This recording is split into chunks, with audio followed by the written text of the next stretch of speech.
So today I want to talk about a book I finished last night, and that is The Way of Edan by Philip Chase. Now, let's get the elephant out of the room first. We all know Philip. He is a pillar of the booktube community. Before I ever interacted with him, I can say that he was one of my top 3 favorite booktubers. I always enjoyed his analysis. I always learned from his videos, and that's my favorite thing in life to do is learn. So when I watch a booktube video where I learn something, that's a booktuber I watch a lot. After my channel started getting some traction, I started interacting with people. I got to interact with Philip on several occasions. I was very happy to be on his channel on one of his Dear Doctor Fantasy segments. He's going to be on this channel in about a month for one of my brunch and book talk videos as well.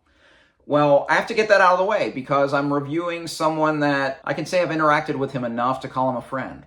So I'm reviewing a friend's book. So what does that mean? Does that mean that I'm going to be overly easy with my rating or overly tough with my rating? And I can honestly say neither. So first of all, if you follow my channel, you know that I do not do a lot of single book reviews. And that's for one big reason, and that's that people don't watch them. I only put out about 5 videos a month. And my favorite thing about having a booktube channel and posting videos is talking with people in the comments section. So less views equals less comments. I did a review of probably my favorite book of all time. It's the worst performing video in all of 2023 I've done so far.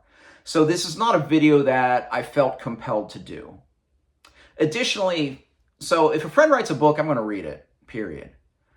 But since I don't do a lot of single book reviews, there's no obligation for me to review a book. So if I read The Way of Edan and I didn't enjoy it, I would have just read it, talked about it for 2 minutes on my monthly wrap up, and moved on. But there's a lot here I enjoyed and I want to talk about it. So let's roll the intro and let's talk about The Way of Edan by Philip Chase.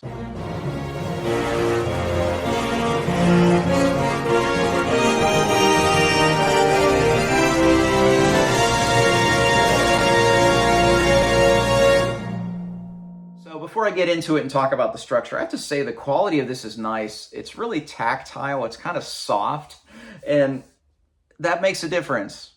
I mean, you may scoff, but I think that makes a difference. It was nice to hold this book. Anyway, all of these individual book reviews, kind of my format, what I like to do is talk about why I wanted to read it. I don't have to do that. I can skip that part. So I can skip straight to talking about what it's about, talk about plot, character, setting, themes, and then the things I liked or didn't like, and then my overall summation. So you know why I read it. It's Philip Chase's book. I wanted to read it, period. So what's this about? Well, this is kind of a story about a holy war that's brewing. And the Way of Edan is one of these religions. And there's some other religions at play, and the followers of the Way of Edan are trying to subjugate the rest of the world, take over the continent, and subjugate them to that religion. Not my favorite setting, to be honest, but I thought it was handled very well, so I enjoyed that aspect of it. So if there's an overabundance of edits in this video, which is unlike what I normally put out, there were some landscapers at my neighbor's that day that were just going to town, and I had to stop the camera so many times. So my apologies if sometimes I have to cut myself off because the sound in the background kind of overwhelms things, but it is what it is. BookTube. We do get to see several point of view from kind of the bad guys, including the main priest named Bledla, which is kind of nefarious. I like that. The king is a piece of work, the one that's trying to subjugate the continent. And we get various points of view, but our main point of view can, I guess, lead me into character talk, and that's Day Raven. Day Raven is a young man from an area of the world called the Mark, and he's kind of the young hero, chosen one trope, but it's done a little differently than I've seen in some other books. And that's one of the things I liked about this book as a whole is there are a lot of familiar elements, but there are a lot of unfamiliar ones, or just times where Chase takes the story in a different direction than you would expect. And with Day Raven's story, I think from a character standpoint, I can't say I 100% connected with him. I liked him as a character, but I never felt like an emotional investment like I do in some of the better protagonists that I've read in my lifetime. But I liked his story. I wanted to see where it went. There's an element to his story that I want to keep this spoiler free that I won't talk about, but there's an element to kind of his being which I find very intriguing, and I have no idea where it's going. And I love that, because so often in fantasy you can kind of have an idea where something might be going, or at least where you think it might be going. In the case of Dayraven and this thing going on with him, those of you that have read this know what I'm talking about. I have no idea where Chase is going to take that element of the story. So I find that just very intriguing, very compelling, and that's one of the reasons that I read this in just a couple days, is I just kept wanting to see what was going to happen next. But Dayraven is a good character. There's another character which I would probably be the second protagonist, named Sakara, who is kind of a queen in waiting, or I don't know if that was her actual title, I've forgotten. But I enjoyed her quite a bit more. We get a lot of her in the last third of the book, and that's a character that I was starting to connect with quite a bit, because there were aspects of her character that I really enjoyed. She was a very intelligent character. I loved her inner monologue, how she was analyzing some of the political situations she found herself in. And I also love seeing some of the things where some of her own insecurities, even though she's a very powerful woman, I loved seeing just more subtlety with her character than maybe I got from Dayraven in this book. But the characters are pretty good. The bad guy, the big bad guy, is the priest Bledla, which has a bad guy name, and I enjoyed him. What I enjoyed most about him is he was kind of a old school fantasy villain, which is just bad for the sake of bad, until we got a POV, and then you saw that he was he's truly a religious zealot, and that's the reason that he's as bad as he is. And we have kind of this evil king and everything that were pretty good in there.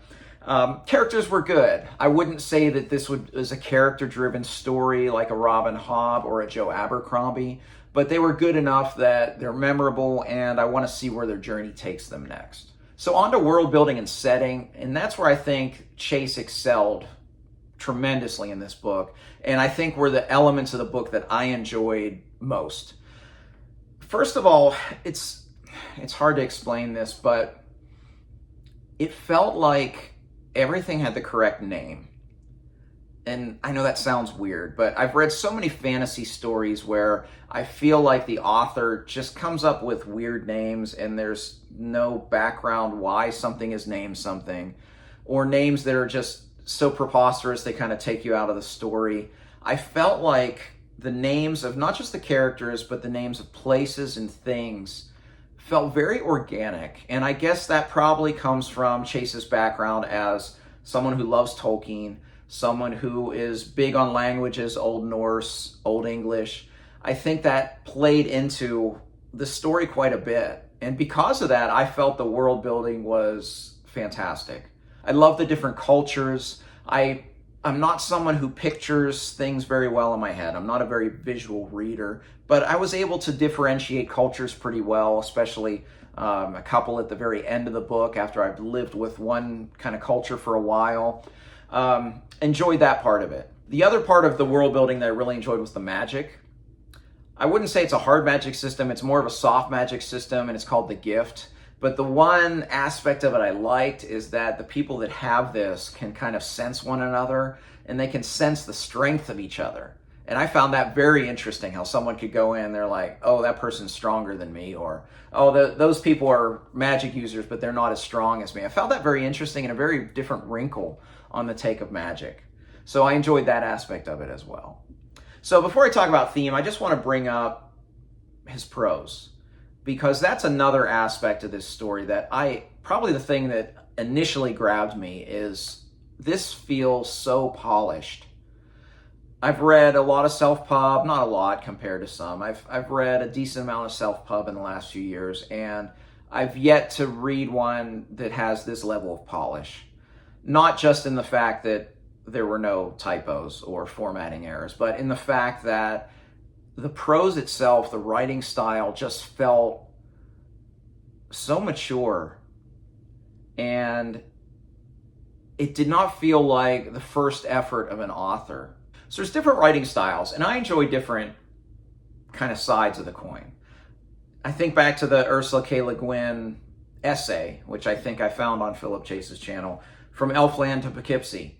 where she talks about the Elfland prose, which is more kind of archaic, more traditional, and Poughkeepsie more modern take. So Tolkien, Sanderson would probably be the two sides of that. I've always gravitated more towards this side of it. Now, that doesn't mean that I don't love like a Joe Abercrombie who's on this side as well, but personally, I always feel that a more traditional type of prose style lends itself to this otherworldly fantasy stories that we're getting. And that's what I felt with this. But I felt that the construction of the writing style was fantastic and one of the greatest things of this book, and it's one of the things I enjoyed right away with it. So some of the themes we get in here are some of the traditional fantasy themes. We get the kind of the chosen one trope. We get a little coming of age. We get kind of a brotherhood, and then the brotherhood of the two characters becomes kind of a fellowship and a found family. We get some morally gray characters in there, which is great. There's one that you will love by the end, and I can't wait to see. I'm not going to drop the name because that'll tell the character story, but there's one character I can't wait to see more of in the next book. And I love the discussions on the religious conflicts, although that is something that I don't really gravitate to. In fact, had that been the selling point for this book, the selling point not being that it was by Philip Chase, I don't know if I would have prioritized this, because that's just not something that I find incredibly interesting in a fantasy tale, because I think religious wars make me think too much about our world rather than fantasy world, and I want to escape into this fantasy world. But I will say it was done very well. So if it's done well, just about anything can work very, very well. But I'm interested to see where it goes. And there's aspects of the religion, the two sides of the religion, that I found fascinating that I haven't let it sit long enough. Again, I finished this literally last night and wanted to shoot this review today.